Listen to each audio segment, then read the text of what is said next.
काव्या, रियांस की black coffee उसके कमरे में दे आओ। उसे सुबह उठते ही कॉफ़ी पीने की आदत है और वह कल रात ही 4 साल बाद लंदन से लौटा है। इसलिए मैं नहीं चाहती कि उसे किसी भी चीज़ की कमी महसूस हो और वह फिर से वापस चला जाए। अपनी सास सुमित्रा देवी की इस एक बात पर काव्या की सांसें जैसे हलक नहीं अटक गईं। उसके हाथ में पकड़ी हुई डस्टर वही मेज़ पर छूट गई। माँ जी, मैं क्यों? क्या कोई नौकर नहीं दे सकता? काव्या ने अपनी नज़रें झुकाते हुए कांपती हुई आवाज़ में कहा। क्यों? तुम इस घर की बहू हो या मेहमान? वो तुम्हारा पति है। 4 साल हो गए उस बात को, और तुम कब तक उससे इस तरह छिपती फिरोगी? आज नहीं तो कल तुम्हें उसका सामना करना ही पड़ेगा। जाओ, जाकर कॉफ़ी देकर आओ, और कोई तमाशा मत करना। सुमित्रा देवी की डांट सुनकर काव्या के पास अब इनकार करने का कोई रास्ता नहीं बचा था। काव्या भारी कदमों से किचन की तरफ बढ़ी। उसके हाथ पूरी तरह कांप रहे थे। पिछले 4 सालों में उसने इस घर में अपनी ज़िंदगी एक साये की तरह गुजारी थी। 4 साल पहले की वह मनहूस रात आज भी उसकी आंखों के सामने किसी डरावनी फिल्म की तरह घूम जाती थी। उस रात उसने रियांस की जान और उसकी इज्जत बचाने के लिए खुद पर एक ऐसा गंदा इल्ज़ाम ले लिया था जिसने रियांस की नज़रों में उसे एक धोखेबाज और चरित्रहीन लड़की बना दिया था। रियांस ने अपनी सफाई में एक शब्द नहीं कहा था। बस वह नफरत से उसे देखता हुआ इस घर से और इस देश से हमेशा के लिए चला गया था। और आज आज वह वापस आ गया था, ट्रे में कॉफ़ी का मग लिए। जब काव्या रियांस के कमरे के दरवाजे पर पहुंची तो उसका दिल पसलियां तोड़कर बाहर आने को बेताब था। उसने कांपते हाथों से दरवाजे का नॉब घुमाया। कमरा हल्का सा खुला था और कमरे के अंदर अंधेरा था। बस बालकनी के दरवाजे से सुबह की सर्द हवा अंदर आ रही थी। काव्या ने दबे कदमों से अंदर प्रवेश किया। वह कॉफ़ी टेबल पर मग रखने ही वाली थी कि तभी वॉशरूम का दरवाज़ा खुला। रियांस तौलिए से अपने गीले बाल रगड़ता हुआ बाहर निकला। उसने सिर्फ एक ग्रे कलर का ट्रैक पैंट पहना हुआ था। काव्या की नज़र जैसे ही उसके चौड़े सीने और चेहरे पर पड़ी, वह घबराकर 2 कदम पीछे हट गई। उसका पैर अचानक कारपेट के किनारे से उलझा और वह अपना संतुलन खो बैठी। उसके मुंह से एक दबी हुई चीख निकली। इससे पहले कि वह फर्श पर गिरती और ट्रे के साथ कांच का मग चकनाचूर होता, 2 मजबूत बाजुओं ने उसे हवा में ही थाम लिया। काव्या ने डर के मारे अपनी आंखें मींच ली थीं। उसे महसूस हुआ कि किसी की गर्म और भारी सांसें उसके चेहरे पर पड़ रही हैं। उसने धीरे से अपनी आंखें खोली। रियांस का चेहरा उसके चेहरे से महज कुछ इंच की दूरी पर था। रियांस ने एक हाथ से उसकी कमर को बुरी तरह जकड़ा हुआ था और दूसरे हाथ से उसकी कौनी पकड़ रखी थी। काव्या की धड़कनें इतनी तेज थीं कि उसे लगा रियांस भी उन्हें सुन सकता है। उन दोनों के बीच एक पल के लिए खामोशी छा गई। काव्या की बड़ी बड़ी डरी हुई आंखें रियांस की गहरी काली आंखों से टकरा रही थीं। उन आंखों में वही पुराना दर्द था, लेकिन अगले ही पल उस दर्द की जगह एक खौफनाक नफरत ने ले ली। रियांस ने उसे सीधा खड़ा किया और फिर झटके से उसे खुद से दूर धकेल दिया। काव्या लड़खड़ाकर दीवार से जा लगी। तुम्हारी ये ड्रामेबाजी और मासूमियत का नाटक अभी तक खत्म नहीं हुआ काव्या। रियांस की आवाज़ किसी जहरीले खंजर की तरह कमरे के सन्नाटे को चीरती हुई गूंजी। मैंने मैंने कोई नाटक नहीं किया। मैं तो बस। काव्या की आवाज़ गले में ही घुट गई।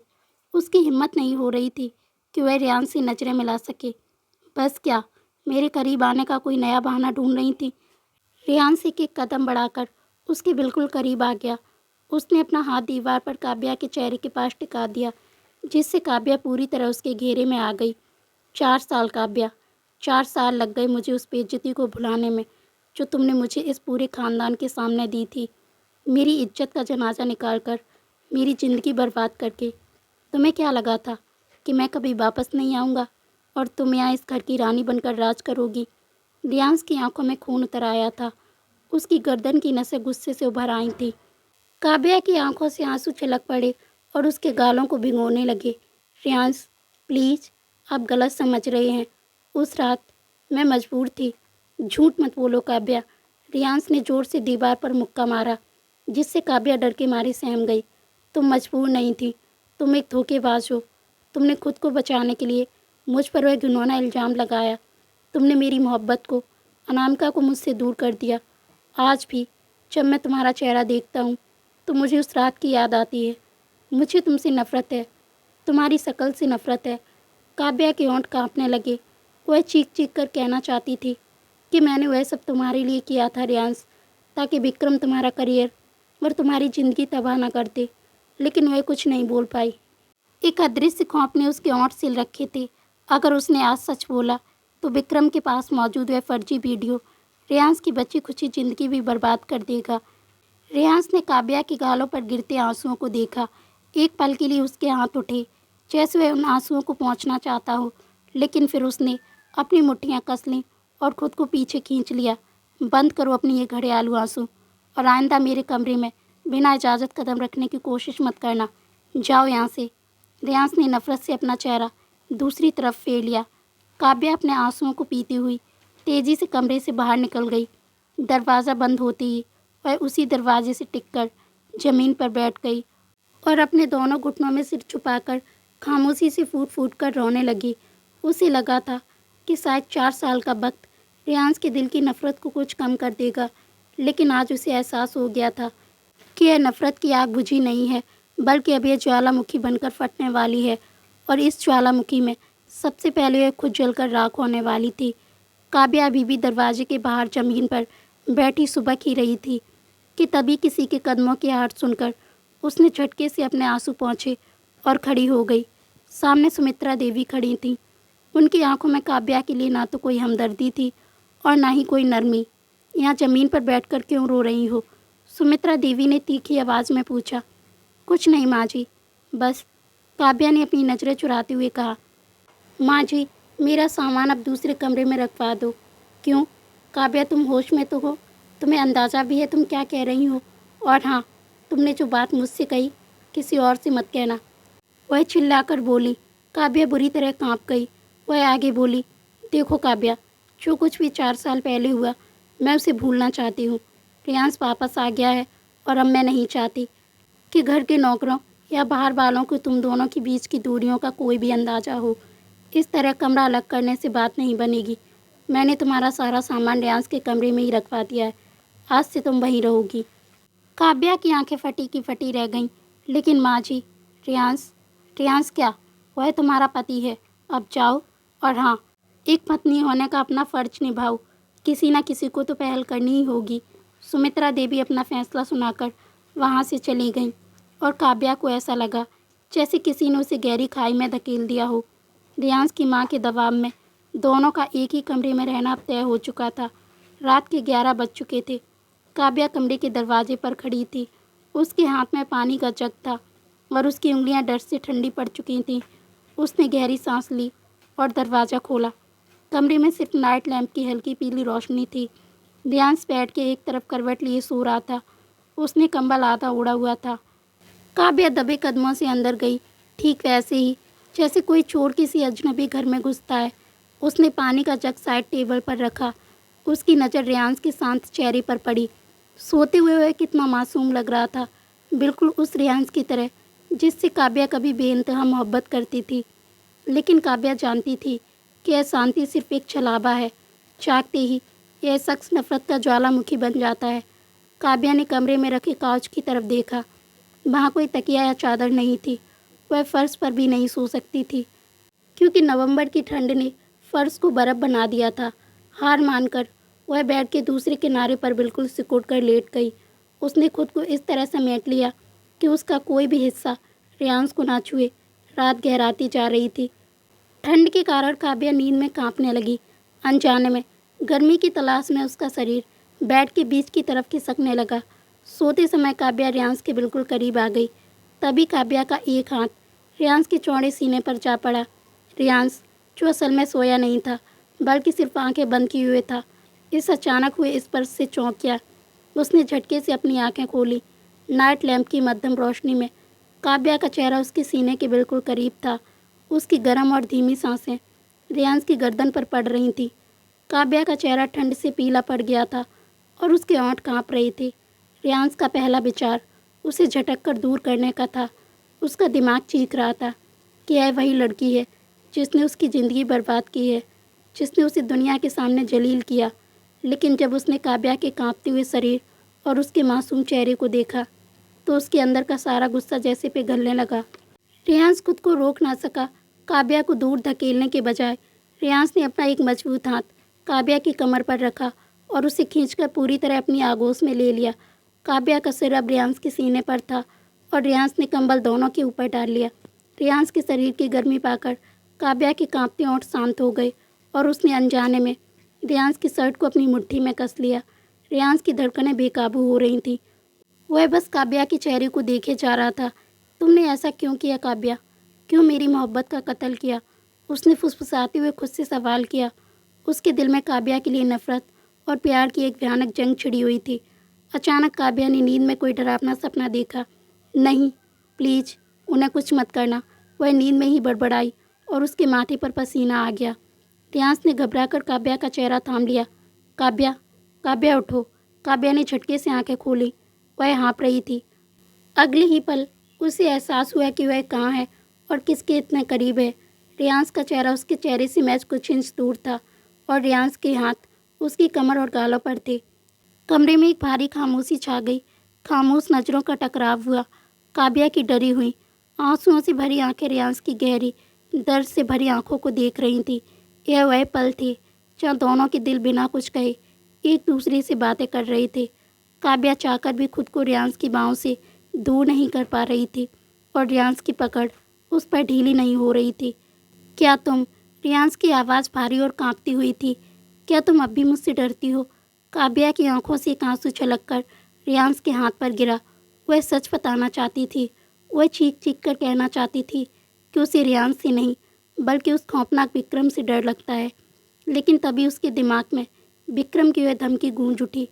काव्या ने अपनी पूरी ताकत लगाई और रियांस के सीने पर हाथ रखकर उसे दूर धकेल दिया और वह खुद तेजी से बेड के दूसरे कोने पर खिसक गई और अपनी पीठ रियांस की तरफ कर ली।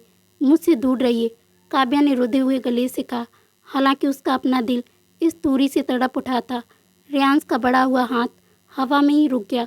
उसकी आंखों में जो पल भर के लिए नरमी आई थी वह वापस एक खतरनाक नफरत में बदल गई।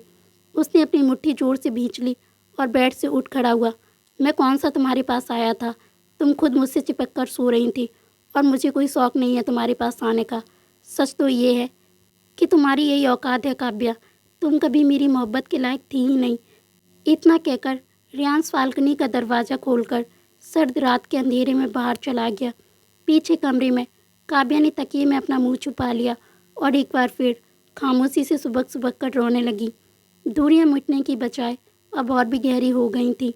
रात भर काव्या उसी सुकड़ी हुई हालत में आंसू बहाती रही, जबकि रियांस बालकनी की सर्द हवाओं में अपने सुलगते जज्बातों को शांत करने की नाकाम कोशिश करता रहा। एक खामोश दर्द ने दोनों को अपनी आगोश में जकड़ रखा था। सुबह की किरणें जब कमरे में दाखिल हुईं तो घर का माहौल बिल्कुल बदला हुआ था। आज घर में एक बड़ी डिनर पार्टी का आयोजन था। रियांस के 4 साल बाद लौटने की खुशी में सुमित्रा देवी ने पूरे शहर के रसूखदार लोगों और ख़ानदान के सभी रिश्तेदारों को दावत पर बुलाया था। काव्या को सुमित्रा देवी ने सख्त हिदायत दी थी कि वह इस पार्टी में रियांस की पत्नी के रूप में बेहतरीन नजर आए और कोई भी ऐसा बर्ताव ना करे जिससे रियांस या परिवार की बदनामी हो। काव्या ने एक गहरे नीले रंग की साड़ी पहनी। शीशे के सामने खड़ी काव्या की आंखों में काजल तो था, लेकिन उसकी चमक पूरी तरह से खो चुकी थी। वह जानती थी कि आज की रात उसके लिए किसी भयानक सपने से कम नहीं होने वाली। उसका दिल किसी अनजाने खौफ से जोर जोर से धड़क रहा था। काव्या भारी कदमों से सीढ़ियाँ उतरकर नीचे हॉल में आई। पूरा घर रोशनी और फूलों से सजा था। मेहमानों की भीड़ उमड़ रही थी। रियांस एक ब्लैक सूट में हमेशा की तरह बेहद आकर्षक और सख्त लग रहा था। वह मेहमानों से मिल रहा था, लेकिन उसकी सर्द नज़रें बार बार काव्या को ही ढूंढ रही थीं। काव्या एक कोने में चुपचाप खड़ी थी। उसकी नज़रें ज़मीन पर गड़ी थीं, मानो वह इस पूरी दुनिया से ही छुप जाना चाहती हो।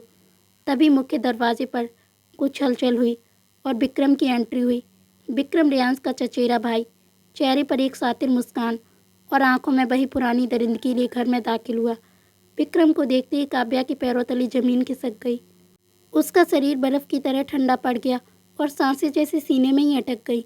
विक्रम की नज़रें पूरे हॉल में घूमती हुई सीधे काव्या पर जाकर टिक गई। काव्या को देखती ही उसकी आंखों में हवस साफ झलकने लगी। वह लोगों से बचता हुआ अपनी उसी जहरीली मुस्कान के साथ धीमी चाल से चलता हुआ काव्या के बिल्कुल करीब आ गया। भाभी जी, 4 साल बाद भी आपकी खूबसूरती में कोई कमी नहीं आई है। विक्रम ने अपनी आवाज़ को इतना धीमा रखा कि सिर्फ काव्या ही सुन सके। उसकी नज़रों ने काव्या के पूरे शरीर को इस तरह घूरा जैसे वह उसे नोच लेना चाहता हो। काव्या डर के मारे कांप उठी और घबराकर 2 कदम पीछे हट गई। मुझसे मुझसे दूर रहो विक्रम। काव्या के होंठ थरथरा रहे थे। दूर? मैं और तुमसे दूर? विक्रम ने 1 कदम और आगे बढ़ाया। तुम भूल रही हो काव्या कि मेरे पास तुम्हारी एक ऐसी चीज़ है जो तुम्हें हमेशा मेरे करीब रखने पर मजबूर करेगी। आज रात बहुत कुछ होने वाला है, बस तैयार रहना। दूर खड़े रियांश की नज़र अचानक काव्या और विक्रम पर पड़ी। रियांश का काव्या और विक्रम को एक साथ देखकर शक और जलन में चलना स्वाभाविक था। रियांश ने देखा कि काव्या विक्रम के सामने खड़ी है और वह पीछे हट रही है। रियांश के दिमाग में 4 साल पुरानी वह रात किसी खौफनाक बवंडर की तरह फिर से घूमने लगी। उसे लगा कि काव्या आज भी विक्रम के साथ कोई खेल खेल रही है। रियांश की मुट्ठियां कस गईं और उसकी आंखों में खून उतर आया। उसके अंदर का सक्का ज्वालामुखी फटने को बेताब था। वह तेज कदमों से भीड़ को चीरता हुआ उनके पास पहुंचा। रियांश ने झटके से विक्रम के कंधे पर अपना भारी हाथ रखा और उसे काव्या से दूर धकेला। विक्रम, लगता है तुम्हारा स्वागत करने में घर वालों ने कोई कसर छोड़ दी है, जो तुम यहाँ मेहमानों से दूर मेरी पत्नी से बात कर रहे हो। रियांश की आवाज़ में एक खतरनाक गुर्राहट थी, जिसे सुनकर पास खड़े कुछ मेहमान भी चौंक गए। विक्रम मुस्कुराया, एक ऐसी मुस्कान जिसमें हार नहीं बल्कि एक गहरी चाल छुपी थी। अरे रियांश भाई, शांत हो जाइए, बस भाभी से आपका हालचाल पूछ रहा था। आखिर हम दोनों का रिश्ता बहुत पुराना है ना। विक्रम ने जानबूझकर अपने शब्दों पर जोर दिया ताकि रियांश का गुस्सा और भड़के। रियांश ने अपनी उबलती हुई नज़रों से काव्या को देखा, जिसका चेहरा खौफ से सफ़ेद पड़ चुका था और वह बुरी तरह कांप रही थी। रियांश को लगा काव्या की यह कपकपी उसकी चोरी पकड़े जाने के डर से है, जबकि असलियत में वह विक्रम के खौफ का साया था जिसने काव्या की रूह को जकड़ रखा था। एक बार फिर रियांश की आंखों का दर्द नफरत में बदल गया। अपने इस पुराने रिश्ते को अपने तक ही सीमित रखो विक्रम, वरना मैं भूल जाऊंगा कि तुम मेरे भाई हो। रियांश ने विक्रम को चेतावनी दी और फिर काव्या की कलाई को बेहद सख्ती से पकड़ लिया। और तुम? रियांश ने काव्या को अपनी तरफ खींचते हुए दांत पीस कर कहा, मेरे साथ चलो अभी। काव्या दर्द से करा उठी, लेकिन रियांश की पकड़ ढीली नहीं हुई। विक्रम पीछे खड़ा अपनी शैतानी मुस्कान के साथ उन्हें चाहते हुए देख रहा था। उसे पता था कि उसका फेंका हुआ तीर बिल्कुल सही निशाने पर लगा है। आग लग चुकी है, अब बस उसे भड़काना बाकी था। रियांश काव्या की कलाई को इस बेरहमी से जकड़े हुए था कि काव्या की चूड़ियाँ उसकी त्वचा में चुभ रही थीं। वह उसे मेहमानों की नज़रों से बचाते हुए घर के पिछले हिस्से में मौजूद एक शांत और अंधेरे कॉरिडोर की तरफ खींच लाया। काव्या उसके पीछे घिसटती हुई चल रही थी। उसकी आंखों से लगातार आंसू बह रहे थे। रियांश ने उसे झटके से छोड़ दिया। काव्या कांपते हुए दीवार से जा लगी। क्या चल रहा है तुम्हारे और विक्रम के बीच? क्या आज भी वही सब जो पहले था? रियांश की आवाज़ में जो खामोश गर्जना थी, वह किसी तूफान के आने से पहले की शांति जैसी लग रही थी। 4 साल पहले तुम्हारी हवस ने मेरी ज़िंदगी बर्बाद की, और अब विक्रम, क्या इस खानदान की इज्जत को पूरी तरह से मिट्टी में मिलाने का ठेका ले रखा है तुमने? रियांश, प्लीज़, आप गलत समझ रहे हैं। मैं विक्रम से बात नहीं करना चाहती थी, वह खुद। काव्या ने सुबकते हुए अपनी सफाई देनी चाहिए। चुप रहो। रियांश ने जोर से दीवार पर अपना हाथ मारा, ठीक काव्या के चेहरे के पास। मुझे तुम्हारी किसी भी बात पर, तुम्हारे इन आंसुओं पर कोई यकीन नहीं है। विक्रम जिस तरह तुम्हें देख रहा था और तुम जिस तरह उसके सामने खड़ी थी, मुझे सब समझ आ रहा है। बस एक बात याद रखना काव्या, अगर तुम्हारी वजह से मेरे परिवार पर कोई उंगली उठी तो मैं भूल जाऊंगा कि तुम इस घर की बहू हो। रियांश उसे वहीं अंधेरे में रोता हुआ छोड़कर वापस हॉल की तरफ चला गया। काव्या वहीं ज़मीन पर बैठ गई। उसका दिल किसी कांच के टुकड़े की तरह बिखर चुका था। वह उस इंसान से नफरत का घूंट पी रही थी जिसके लिए उसने अपनी पूरी ज़िंदगी दांव पर लगा दी थी। तभी अंधेरे में जूतों की आहट गूंजी। काव्या ने घबराकर सिर उठाया। सामने विक्रम खड़ा था। उसके चेहरे पर वही शैतानी और दरिंदगी भरी मुस्कान थी। पार्टी में अकेले विक्रम का काव्या को धमकाना अब शुरू हो चुका था। बेचारी काव्या, कितनी बुरी किस्मत है तुम्हारी। विक्रम अपने कदम बढ़ाते हुए उसके करीब आया और उसे ज़बरदस्ती बाँह से पकड़कर खड़ा कर दिया। जिस रियांश के लिए तुमने इतना बड़ा बलिदान दिया, वही आज तुम्हें अपने पैरों की धूल समझता है। मुझे छोड़ो विक्रम, क्या चाहते हो तुम मुझसे? काव्या ने अपने आंसू पोंछते हुए खुद को छुड़ाने की कोशिश की, लेकिन विक्रम की पकड़ लोही जैसी थी। चाहता क्या हूँ? मैं तो तुम्हें चाहता हूँ काव्या। विक्रम ने अपनी उंगलियाँ काव्या के गालों पर फेरने की कोशिश की, जिसे काव्या ने झटके से हटा दिया। विक्रम जोर से हंसा। यही गुस्सा, यही नफरत, इसी ने तो मुझे तुम्हारा दीवाना बना दिया है। लेकिन तुम भूल रही हो काव्या कि मेरे पास तुम्हारे खिलाफ क्या है। काव्या की आंखों में वो तस्वीर घूमने लगी कि कैसे उसने 4 साल पहले रेयांश की जान बचाने के लिए खुद पर एक बहुत गंदा इल्ज़ाम लिया था। उस रात विक्रम ने फुसफुसाते हुए कहा, अगर तुमने रेयांश को बचाने के लिए खुद को एक चरित्रहीन लड़की साबित न किया होता तो आज रेयांश इस दुनिया में नहीं होता। मैंने उसके एक्सीडेंट की पूरी तैयारी कर ली थी, लेकिन तुम बीच में आ गई। तुमने मेरे सामने गिड़गिड़ाकर उसकी जान की भीख मांगी थी और मैंने तुम्हें एक ही शर्त पर छोड़ा था कि तुम पूरे परिवार के सामने यह कबूल करोगी कि तुम एक धोखेबाज हो और मेरे साथ तुम्हारे संबंध हैं। काव्या की आंखें उस खौफनाक रात को याद करके एक बार फिर छलक पड़ीं। वह अपनी इज्जत गंवा चुकी थी, सिर्फ रेयांश की सांसें सलामत रखने के लिए। और अब विक्रम ने अपनी जेब से फ़ोन निकाला और स्क्रीन ऑन करके काव्या के चेहरे के सामने कर दिया। विक्रम के पास एक ऐसा फर्जी वीडियो है जिससे वह काव्या को ब्लैकमेल करता है। यह वही वीडियो है ना जिसे मैंने एआई और डीफेक तकनीकी से बनवाया है। इसमें तुम और मैं कितने करीब लग रहे हैं, है ना काव्या? काव्या ने डर से अपनी आंखें बंद कर लीं। वह वीडियो पूरी तरह से झूठा था, लेकिन इतना असली लगता था कि कोई भी उसे देखकर सच मान ले। अगर तुमने आज रात मेरी बात नहीं मानी काव्या, तो यह वीडियो मैं रेयांश के फ़ोन पर भेज दूंगा। सोचो, जो रेयांश आज तुम पर सिर्फ शक कर रहा है, वह यह वीडियो देखकर क्या करेगा? वह खून के आंसू रोएगा, टूट जाएगा और शायद खुद को ख़त्म कर ले, क्योंकि उसकी बर्बादी ही मेरा असली मकसद है। विक्रम के शब्द जहर की तरह काव्या के कानों में घुल रहे थे। नहीं, प्लीज़ विक्रम, तुम ऐसा कुछ नहीं करोगे। मैंने तुम्हारी हर शर्त मानी है। रेयांश को कुछ मत करना। काव्या विक्रम के सामने हाथ जोड़कर खड़ी हो गई। उसकी बेबसी अपने चरम पर थी। तो फिर तैयार रहना, आज रात इस पार्टी में एक गेम होने वाला है। मैं जो कहूँगा तुम्हें वही करना होगा, वरना रेयांश की बर्बादी का तमाशा देखने के लिए तैयार रहना। विक्रम उसे एक आखिरी चेतावनी भरी नज़र से देखकर वहाँ से चला गया। काव्या वहीं खामोश खड़ी थी। उसे लग रहा था जैसे चारों तरफ से दीवारें उस पर गिर रही हैं। अंदर हॉल से आती मेहमानों की हंसने की आवाज़ें उसे चिढ़ा रही थी। एक तरफ रेयांश की नफरत थी, दूसरी तरफ विक्रम की दरिंदगी। इस चक्रव्यूह से बाहर निकलने का कोई रास्ता नहीं था। काव्या ने गहरी सांस ली, अपने आंसुओं को एक बार फिर अपनी आंखों में कैद किया और भारी कदमों से उस महफिल की तरफ बढ़ गई जहाँ आज रात उसकी इज्जत का एक नया तमाशा बनने वाला था। हॉल में उसने देखा कि डिनर खत्म हो चुका था और पार्टी का रंग बदल रहा था। विक्रम की सातें निगाहें लगातार काव्या का ही पीछा कर रही थीं। अचानक मॉल में छाए एक अजीब से तनाव को कम करने के बहाने विक्रम के एक दोस्त ने खेल का प्रस्ताव रखा। क्यों ना हम सब मिलकर ट्रूथ एंड डेयर खेलें?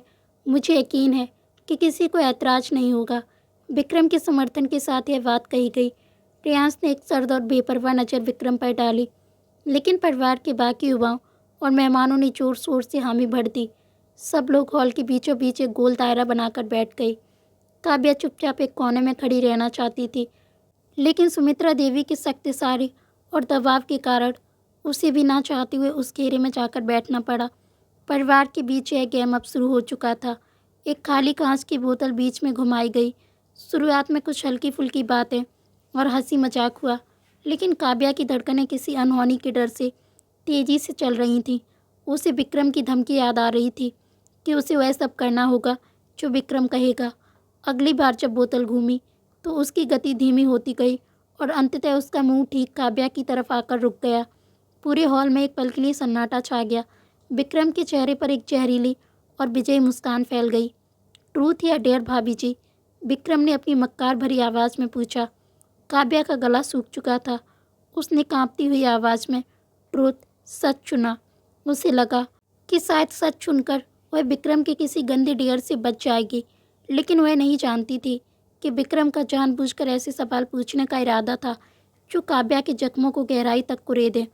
तो मेरा सवाल यह है काव्या, विक्रम ने जानबूझकर भाभी शब्द हटा दिया, 4 साल पहले जिस रात तुमने खुद को रेयांश भाई के कमरे में पेश किया था, क्या सच में तुम शादी से पहले ही भाई को इतना पसंद करती थी कि तुमने उनकी इज्जत का भी ख्याल नहीं रखा। विक्रम तंज कसते हुए पूछ रहा था। क्या वह तुम्हारी हवस थी या इस खानदान का हिस्सा बनने की कोई गहरी साजिश? यह सवाल किसी बम की तरह महफिल में गिरा। वहाँ मौजूद हर शख्स की सांसें अटक गईं। काव्या का चेहरा खौफ और शर्मिंदगी से सफ़ेद पड़ गया। उसकी बड़ी बड़ी आंखों में आंसू भर आए। लेकिन वो ये अच्छी तरह से जानता था कि ये सब उसने खुद काव्या को ब्लैकमेल करके करवाया था, ताकि काव्या और रियांश के बीच दूरी डाल सके और घर वालों की नज़रों में उसे गिरा सके, और फिर रियांश उसे हमेशा के लिए छोड़ दे और वो खुद उससे शादी कर ले। लेकिन जब घर वालों को रियांश और काव्या के बारे में पता चला तो रियांश के पिता ने काव्या से रियांश की शादी करवा दी। मैंने ऐसा कोई साजिश नहीं। काव्या हकलाने लगी।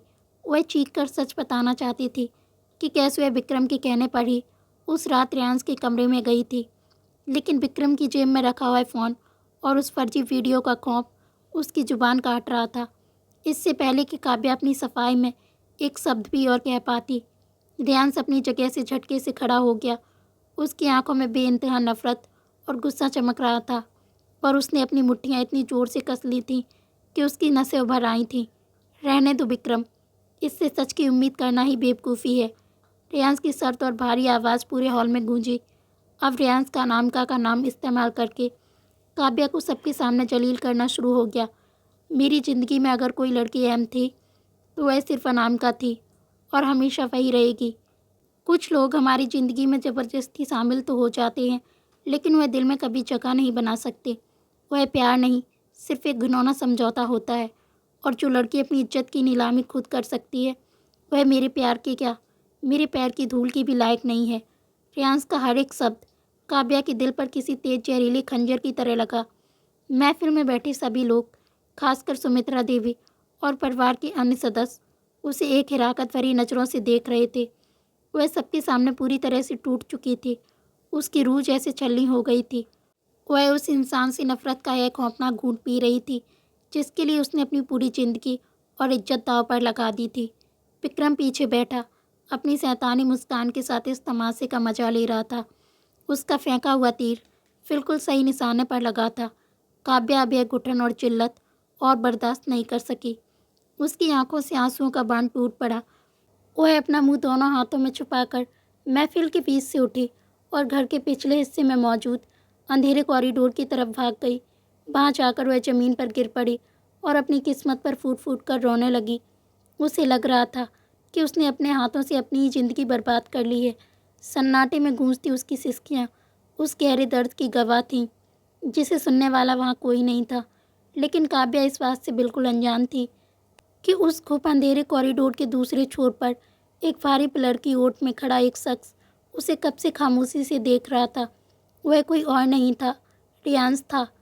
काव्या का अकेले में फूट फूट कर रोना और रियांश का उसे छुप कर देखना इस सर्द रात का सबसे बड़ा और दर्दनाक सच था।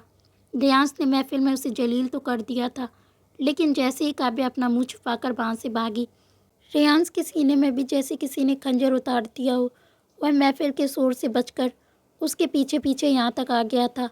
अब काव्या को ज़मीन पर यूँ बेसुध होकर रोते देख रियांश के अंदर का प्यार और नफरत आपस में टकराना शुरू हो गए थे। उसका दिमाग चीख चीख कर कह रहा था कि यह वही लड़की है जिसने उसकी इज्जत का जनाजा निकाला था। लेकिन उसका दिल काव्या की हर एक सिसकी के साथ तड़प रहा था। वह चाहता तो आगे बढ़कर उसे गले लगा सकता था, लेकिन अतीत की कड़वाहट उसके पैरों की बेड़ियों में बनी हुई थी। रोते रोते काव्या की आवाज़ अब धीमी पड़ने लगी थी। नवंबर की सर्द रात, जमीन की बर्फ़ जैसी ठंडक और दिमाग पर विक्रम की ब्लैकमेलिंग का भारी तनाव, इन सब ने मिलकर काव्या के शरीर को तोड़कर रख दिया था। अचानक दीवार के सहारे टिकी काव्या का शरीर एक तरफ लुढ़क गया। उसकी सिसकियाँ एकदम से बंद हो गईं। रियांश का दिल एक पल के लिए धड़कना भूल गया। नफरत और गुस्से का पर्दा उसकी आंखों से पल भर में हट गया। काव्या, रियांश के मुंह से एक घबराई हुई चीख निकली। वह दौड़कर उसके पास पहुंचा। उसने ज़मीन पर बेसुध पड़ी काव्या का चेहरा अपने हाथों में ले लिया। काव्या, आंखें खोलो। लेकिन काव्या कोई जवाब नहीं दे रही थी। रियांश ने जैसे उसके माथे को छुआ, उसके होश उड़ गए। काव्या का शरीर आग की तरह तप रहा था। काव्या का बुखार में तड़पना शुरू हो गया था और ठंड के मारे उसका पूरा शरीर बुरी तरह कांप रहा था। रियांश ने बिना एक पल गंवाए काव्या को अपनी मजबूत बाहों में उठा लिया। काव्या का सिर बेजान होकर रेयांश के सीने पर लुढ़क गया। रेयांश ने उसे घर के पिछले रास्ते से सीढ़ियाँ चढ़ाईं ताकि कोई भी मेहमान उन्हें इस हालत में ना देख सके। कमरे में पहुंचकर उसने काव्या को आराम से बेड पर लिटाया और उसके ऊपर 2 मोटे कंबल डाल दिए, लेकिन काव्या की कपकपी रुकने का नाम नहीं ले रही थी। रेयांश ने जल्दी से हीटर ऑन किया और वॉशरूम से एक बाउल में ठंडा पानी और एक तौलिया लेकर आया। रात गहरी हो चुकी थी। घर में अब सन्नाटा छा गया था। मेहमान जा चुके थे, लेकिन इस बंद दरवाजे के पीछे रेयांश की एक अलग ही जंग चल रही थी। उसने तौलिए को पानी में भिगोया, निचोड़ा और बेहद नरमी से काव्या के तपते माथे पर रखा। रेयांश का चोरी छुपे रात पर उसकी देखभाल करना अब शुरू हो चुका था। हर 10 मिनट में वह पट्टी बदलता। काव्या का पीला पड़ा चेहरा, उसके सूखे हुए ओंठ देखकर रेयांश की आंखें भर आईं। आज 4 साल बाद वह बिना किसी नफरत, बिना किसी गुस्से के काव्या के इतने करीब बैठा था। उसने काव्या के उलझे हुए बालों को बहुत प्यार से सहलाया। तुमने ऐसा क्यों किया काव्या? क्यों मेरी मोहब्बत का कत्ल किया? रेयांश फुसफुसाया। उसका दिल आज भी इस सवाल का जवाब ढूंढ रहा था। तभी तेज बुखार की वजह से काव्या नींद में ही बड़बड़ाने लगी। नहीं, मुझे छोड़ दो। रेयांश ने घबराकर उसका चेहरा थाम लिया। मैं यहीं हूँ काव्या, कोई तुम्हें नहीं छुएगा। लेकिन काव्या किसी गहरे खौफ में थी। उसके माथे पर पसीने की बूंदें छलक आईं और उसने रेयांश का हाथ इतनी ज़ोर से पकड़ लिया जैसे वह कोई डूबता हुआ इंसान हो जिसे तिनके का सहारा मिल गया हो। प्लीज़ विक्रम, रेयांश को कुछ मत करना, मैं तुम्हारी हर शर्त मानूंगी। प्लीज़ वह वीडियो मत दिखाना। यह सुनते ही रेयांश के शरीर में करंट सा दौड़ गया। उसकी धड़कनें बेकाबू हो गईं। विक्रम, शर्त, वीडियो, ये क्या कह रही है काव्या? रेयांश ने काव्या के चेहरे के बिल्कुल करीब जाकर सुनने की कोशिश की। काव्या, क्या किया है विक्रम ने? कौन सा वीडियो? लेकिन काव्या फिर से खामोश हो गई। उसकी सांसें भारी चल रही थीं। रेयांश के दिमाग में एक भयंकर तूफान उठ खड़ा हुआ था। काव्या की नींद में बोले गए इन कुछ शब्दों ने उसके शक की दिशा पूरी तरह बदल दी थी। उसे याद आया कि कैसे विक्रम पार्टी में काव्या को घूर रहा था और कैसे काव्या उसे देखकर खौफ से कांपने लगी थी। क्या उस रात का सच वह नहीं है जो मुझे बताया गया? रेयांश ने मुट्ठी भींचते हुए खुद से कहा। अगर यह सच था कि विक्रम काव्या को ब्लैकमेल कर रहा था, तो रेयांश जानता था कि वह विक्रम को जिंदा ज़मीन में गाड़ देगा। पूरी रात रेयांश काव्या के सिरहाने ज़मीन पर बैठा रहा। वह लगातार उसकी पट्टियाँ बदलता रहा और उसके हाथों को अपने हाथ में थामे रहा। काव्या की गर्माहट और उसका अनचाहा स्पर्श रेयांश के अंदर उस खामोश प्यार को जगा रहा था जिसे उसने 4 सालों से दबा रखा था। नफरत की वह मोटी दीवार आज रात एक बीमार और टूटी हुई काव्या को देखकर पूरी तरह दरक चुकी थी। सुबह के 5 बज रहे थे। काव्या का बुखार अब उतर चुका था और उसकी सांसें सामान्य हो गई थीं। रेयांश की आंखें रात पर जागने की वजह से लाल हो चुकी थी। उसने राहत की सांस ली। काव्या का हाथ अभी भी रेयांश के हाथों में कैद था। थकान और जज्बातों की उथल पुथल से चूर रेयांश का सिर धीरे धीरे बेड के किनारे पर टिका और वह काव्या का हाथ पकड़े पकड़े ही जमीन पर बैठकर नींद की आगोश में चला गया।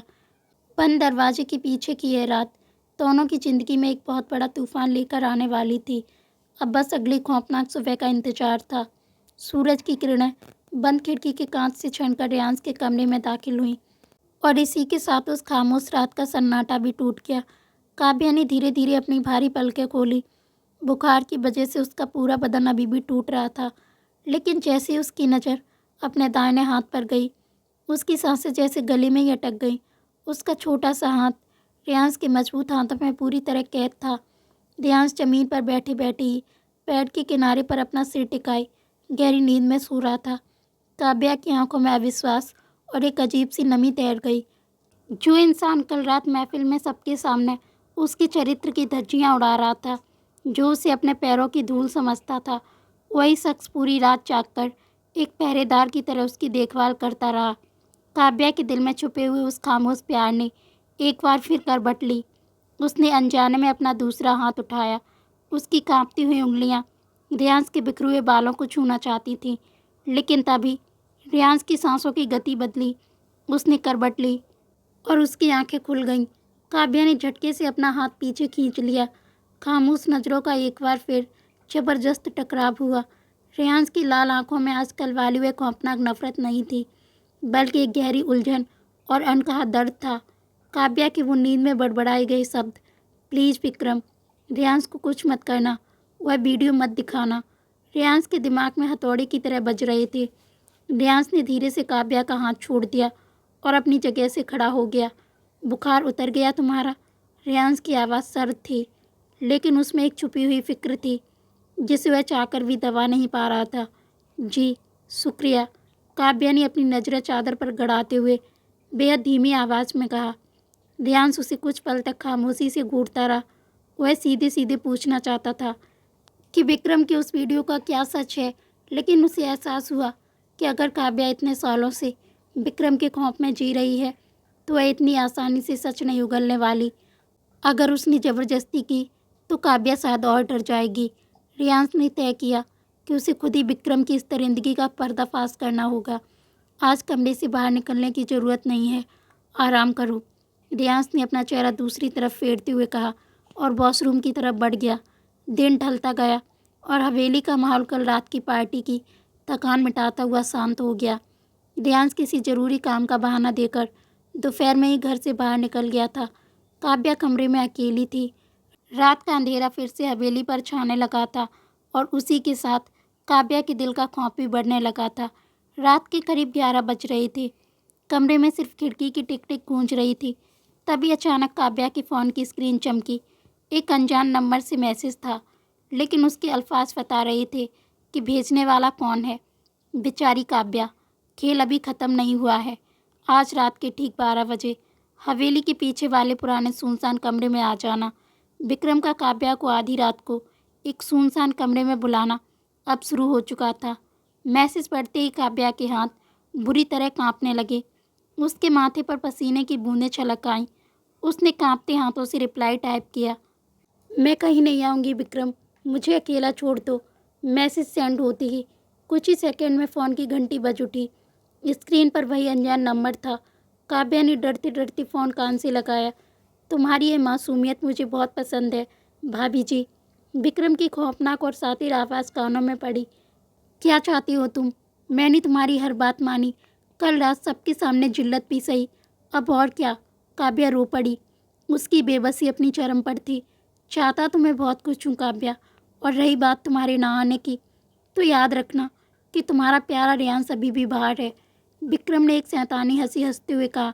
तुम्हें क्या लगता है मेरी नज़र उस पर नहीं है? मैंने उसकी गाड़ी के ब्रेक्स के साथ क्या किया है यह तुम्हें कल सुबह की न्यूज़ में पता चल जाएगा, अगर तुम आज रात मेरे पास नहीं आई। विक्रम ने साफ धमकी दी कि अगर वह नहीं आई तो वह रेयांश का एक्सीडेंट करवा देगा। नहीं, काव्या के मुंह से एक चीख निकल गई। नहीं विक्रम, तुम ऐसा नहीं करोगे, प्लीज़, मैं हाथ जोड़ती हूँ तुम्हारे, उसे कुछ मत करना। तो ठीक 12 बजे वहाँ पहुँच जाना, कोई चालाकी नहीं, वरना रेयांश की लाश देखने के लिए तैयार रहना। इतना कहकर विक्रम ने फ़ोन काट दिया। काव्या का दिल पसलियाँ तोड़कर बाहर आने को बेताब था। फ़ोन उसके हाथ से छूटकर बेड पर गिर गया। कमरे की दीवारें उसे अपने ऊपर गिरती हुई महसूस हो रही थीं। एक तरफ रेयांश की जान थी, जिसके लिए उसने 4 साल पहले अपनी इज्जत नीलाम कर दी थी, और दूसरी तरफ विक्रम की वह दरिंदगी भरी साजिश, जो आज रात उसे पूरी तरह तबाह करने वाली थी। इस चक्रव्यूह से बाहर निकलने का कोई रास्ता नहीं था। काव्या जानती थी कि अगर उसने कदम बाहर निकाला तो वह खुद को हमेशा के लिए खो देगी, लेकिन रेयांश को मरने के लिए छोड़ देना उसके लिए नामुमकिन था। काव्या का मजबूर होकर वहाँ जाना अब तय था। घड़ी की सुइयों ने 12 बजने का इशारा किया। काव्या ने काली सॉल ओढ़ी और कांपते कदमों से कमरे से बाहर निकली। पूरी हवेली गहरी नींद में सो रही थी। कॉरिडोर में पसरा अंधेरा किसी कब्रगाह जैसा लग रहा था। बाहर नवंबर की सर्द हवाएं किसी आने वाले भयानक तूफान का इशारा दे रही थीं। हवेली के पिछले हिस्से से होते हुए सूखे पत्तों की सरसराहट के बीच काव्या उस पुराने सुनसान गेस्ट हाउस की तरफ बढ़ने लगी। हर एक कदम के साथ उसकी धड़कनें तेज हो रही थीं। उसे लग रहा था जैसे वह अपने मौत के दरवाजे की तरफ चल रही है। अंधेरे में डूबे उस कमरे के दरवाजे पर पहुंचकर काव्या के कदम ठिठक गए। अंदर बिल्कुल घुप अंधेरा था। उसने कांपते हाथों से उस पुराने लकड़ी के दरवाजे को धक्का दिया। दरवाज़ा एक डरावनी आवाज़ के साथ खुल गया और काव्या उस खौफनाक जाल में दाखिल हो गई, जहाँ विक्रम एक भूखे भेड़िए की तरह उसका इंतजार कर रहा था। अंदर की हवा में सीलन और पुरानी लकड़ियों की गंध थी। विक्रम ने अपनी जगह से उठकर एक झटके में दरवाज़ा अंदर से बंद कर दिया। बाहर चल रही सर्द हवाओं की साएं अब इस बंद कमरे के खौफनाक सन्नाटे में तब्दील हो गई थी। आखिरकार मेरी मोहब्बत तुझे यहाँ खींचे लाई। विक्रम की भारी और हवस भरी आवाज़ अंधेरे को चीरती हुई काव्या के कानों में पड़ी। काव्या डर के मारे दीवार से चिपक गई। उसकी टांगें कांप रही थीं। मैंने मैंने तुम्हारी शर्त पूरी कर दी है विक्रम। मैं यहाँ आ गई। अब रियांश को कुछ मत करना। प्लीज़ उसे बख्श दो। विक्रम एक शैतानी हंसी हंसा। रियांश रियांश रियांश, इस नाम से मुझे नफरत हो गई है काव्या। 4 साल पहले भी तुमने उसी के लिए खुद को बर्बाद किया और आज भी तुम उसी की जान की भीख मांग रही हो। लेकिन आज रात रियांश बीच में नहीं आएगा। आज सिर्फ हम दोनों होंगे। वह अपनी जहरीली निगाहों से काव्या को घूरता हुआ धीरे धीरे उसकी तरफ बढ़ने लगा। मुझसे दूर रहो विक्रम। काव्या ने पीछे हटने की कोशिश की, लेकिन उसके पीछे सिर्फ एक ठंडी दीवार थी। इससे पहले कि काव्या कुछ समझ पाती, विक्रम ने आगे बढ़कर काव्या पर हमला कर दिया और उसे बेरहमी से दबोच लिया। इतने सालों की तड़प आज खत्म होगी काव्या। आज तुम्हें मेरी होना ही पड़ेगा। उसने काव्या के कंधों को अपने भारी हाथों से जकड़ लिया। लेकिन काव्या आज 4 साल पुरानी वह बेबस लड़की नहीं थी जो खामोशी से सब कुछ सह लेती। रियांश की जान का खौफ और अपनी बची खुची इज्जत की खातिर काव्या ने अपनी पूरी ताकत से संघर्ष करना शुरू कर दिया। उसने विक्रम के सीने पर जोर से धक्का मारा, अपने नाखूनों से उसके हाथ खरोंच दिए और खुद को छुड़ाने के लिए पूरी ताकत लगा दी। विक्रम तिलमिला उठा। तेरी यह हिम्मत! उसने गुस्से में आकर काव्या के बाल पकड़कर उसे ज़मीन पर पटक दिया। काव्या के मुंह से एक दर्दनाक चीख निकल गई। उसकी शॉल फर्श पर गिर चुकी थी और वह दर्द से करा उठी। बचाओ, कोई मुझे बचाओ। काव्या रोते हुए दरवाजे की तरफ रेंगने की कोशिश करने लगी, लेकिन विक्रम ने उसका पैर पकड़ लिया। उसी वक्त, इससे पहले कि विक्रम अपनी दरिंदगी की सारी हदें पार करता, गेस्ट हाउस का भारी लकड़ी का बंद दरवाज़ा एक भयानक आवाज़ के साथ टूटकर खुला और वहाँ रियांश पहुँच गया। बाहर की हल्की रोशनी कमरे में पड़ी और उस रोशनी में रियांश किसी काल की तरह खड़ा था। उसकी आंखें खून की तरह लाल थीं, माथे की नसें गुस्से से फटने को बेताब थीं और उसकी सांसें किसी तूफान की तरह चल रही थीं। उसे वहाँ देखकर विक्रम के चेहरे की रंगत उड़ गई और काव्या की आंखों से आंसुओं का सैलाब बह निकला। रियांश! काव्या सुबकते हुए फर्श पर ही सिकुड़ गई। उसे लगा जैसे भगवान ने उसकी पुकार सुन ली हो।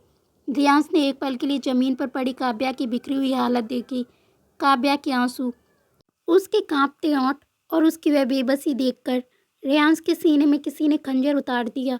अगले ही पल उसकी खौफनाक नज़रें विक्रम पर टिक गईं। वह एक भूखे शेर की तरह मुट्ठियां कसते हुए विक्रम की तरफ झपटा, लेकिन विक्रम शातिर था। उसने पल भर में हालात को भांप लिया और अपनी साजिश का सबसे गंदा पासा फेंक दिया। इससे पहले कि रियांश उस पर वार करता, विक्रम ने झटके से अपने कपड़े ठीक किए, खुद को एक पीड़ित की तरह पेश किया और सारा इल्ज़ाम काव्या पर पलटते हुए कहा, भाई शांत हो जाइए, आप गलत समझ रहे हैं। मैंने इसे यहाँ नहीं बुलाया, यह खुद मेरे पास आई है। ये मेरे साथ वही करने की कोशिश कर रही थी जो इसने आपके साथ किया था और फिर आपको इससे शादी करनी पड़ी थी। लेकिन अब तो इसे समझ जाना चाहिए कि इसकी शादी आपसे हो चुकी है। यह सुनते ही रियांश के उठे हुए कदम हवा में ही ठिठक गए। क्या बकवास कर रहे हो तुम? रियांश की आवाज़ में एक खतरनाक गुर्राहट थी, लेकिन उसकी आंखों में एक पल के लिए उलझन तैर गई। मैं सच कह रहा हूँ भाई, आप तो जानते हैं ना, 4 साल पहले भी इसने यही किया था। आज भी यह मुझे मैसेज करके यहाँ आधी रात को मिलने आई है। जब मैंने इसे दूर करने की कोशिश की, इसे आपकी याद दिलाई, तो यह ड्रामा करने लगी और चिल्लाने लगी। विक्रम ने एक झूठी और मासूमियत भरी शक्ल बनाते हुए कहा, मानो वह खुद इस पूरी साजिश का शिकार हो। काव्या की आंखें फटी की फटी रह गईं। विक्रम की इस घिनौनी चाल ने उसके पैरों तले जमीन खिसका दी थी। नहीं रियांश, यह झूठ बोल रहा है। काव्या लड़खड़ाते हुए जमीन से उठी और रोते हुए रियांश की तरफ बढ़ी। इसने मुझे धमकी दी थी कि अगर मैं नहीं आई तो यह आपकी गाड़ी के ब्रेक फेल करवा देगा। इसने मुझे ब्लैकमेल किया है। प्लीज़ मेरी बात मानिए। विक्रम पीछे खड़ा अपनी शैतानी मुस्कान दबाए हुए था।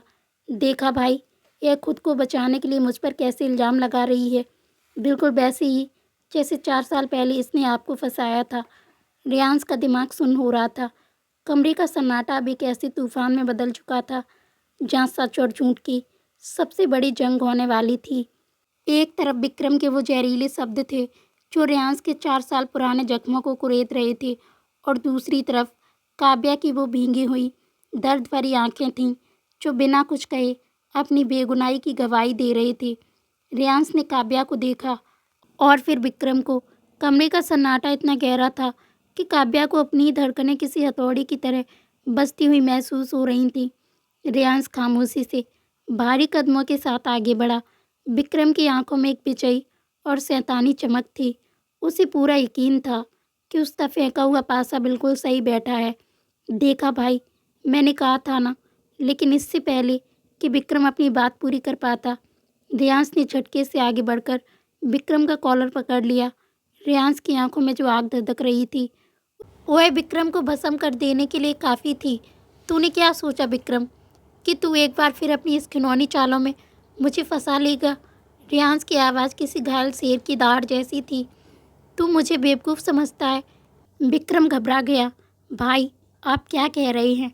आप मुझ पर शक कर रहे हैं इस धोखेबाज के लिए? चुप रह। रेयांश ने विक्रम को पूरी ताकत से पीछे की तरफ धक्का दिया, जिससे वह दीवार से जा टकराया। काव्या अविश्वास से यह सब देख रही थी। उसके आंसुओं का बहना अचानक रुक गया था। रेयांश ने काव्या की तरफ देखा। उसकी आंखों में अब कोई नफरत नहीं थी, बल्कि एक गहरा पछतावा और दर्द था। मुझे तुम्हारे इस फर्जी वीडियो और तुम्हारी हर धमकी के बारे में सब पता चल चुका है विक्रम। रेयांश की सर्द आवाज़ पूरे कमरे में गूंजी। यह सुनते ही विक्रम के चेहरे की रंगत पूरी तरह उड़ गई। रेयांश ने बताया कि कल रात जब काव्या बुखार में तड़प रही थी, तब उसने नींद में ही विक्रम का नाम और उस ब्लैकमेलिंग वाली वीडियो का जिक्र किया था। उसी एक पल ने रेयांश के दिल में दबे उस 4 साल पुराने शक को झकझोर कर रख दिया था। आज दोपहर में मैं घर से किसी काम के लिए नहीं, बल्कि तेरी असलियत का पर्दाफाश करने के लिए गया था, रेयांश ने कहा। और रही बात परिवार की इज्जत की, तो आज इस खानदान का असली सच सबके सामने आएगा। तभी गेस्ट हाउस के बाहर गाड़ियों के रुकने की आवाज़ आई। कुछ ही देर में विक्रम के पूरे घर वाले जमा हो गए थे। ठीक उसी तरह रेयांश की माँ सुमित्रा देवी, विक्रम के माता पिता और पुलिस के कुछ अधिकारी वहां पहुंच गए। सबको वहां देखकर विक्रम बुरी तरह घबरा गया। रेयांश, यह सब क्या है? सुमित्रा देवी ने कांपती हुई आवाज़ में पूछा। रेयांश द्वारा सारे सबूत लैपटॉप प्रोजेक्टर पर सबके सामने रखना कि वह विक्रम की असलियत बहुत पहले से जानता था। रेयांश ने अपनी जेब से एक एसयूवी निकाल कर अपने फ़ोन से कनेक्ट की और उसे वहाँ मौजूद एक स्क्रीन पर प्ले कर दिया। स्क्रीन पर सबसे पहले वह वीडियो चला जिससे विक्रम काव्या को ब्लैकमेल कर रहा था। यह वीडियो एआई और डीफेक्ट तकनीकी से बनाया गया है और मेरे पास इसे बनाने वाले उस शख्स का कबूलनामा भी है जिसे विक्रम ने पैसे दिए थे। रेयांश ने एक और क्लिप चलाई जिसमें विक्रम रेयांश की गाड़ी के ब्रेक्स के साथ छेड़छाड़ कर रहा था।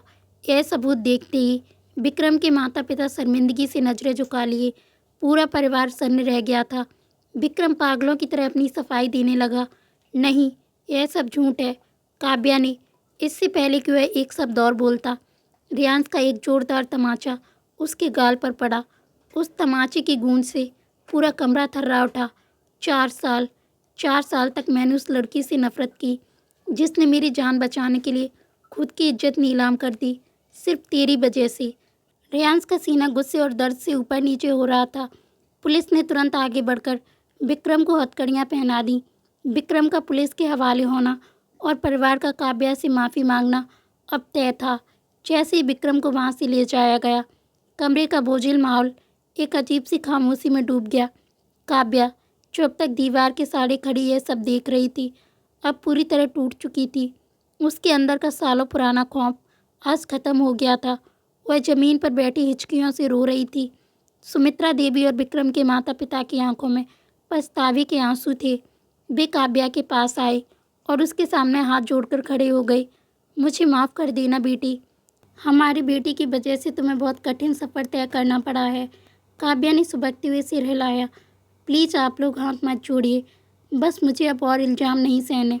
मैं ये सब अब और बर्दाश्त नहीं कर सकती, काव्या ने रुंधे गले से कहा। रेयांश के ऊपर लगे सारे दाग आज धुल गए थे और साथ ही काव्या के चरित्र पर लगे वो गंदे इल्ज़ाम भी। हमेशा के लिए मिट गए थे। परिवार के लोग अपनी गलतियों पर शर्मिंदा होते हुए काव्या और रियांश को अकेला छोड़कर वहाँ से चले गए। अब उस टूटे हुए दरवाजे वाले कमरे में सिर्फ रियांश और काव्या बचे थे।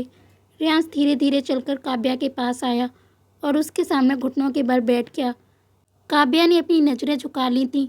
वह अब भी रियांश की आंखों में देखने की हिम्मत नहीं जुटा पा रही थी। काव्या, रियांश की आवाज़ में जो तड़प और दर्द था, उसने काव्या के दिल के हर एक तार को झकझोर दिया।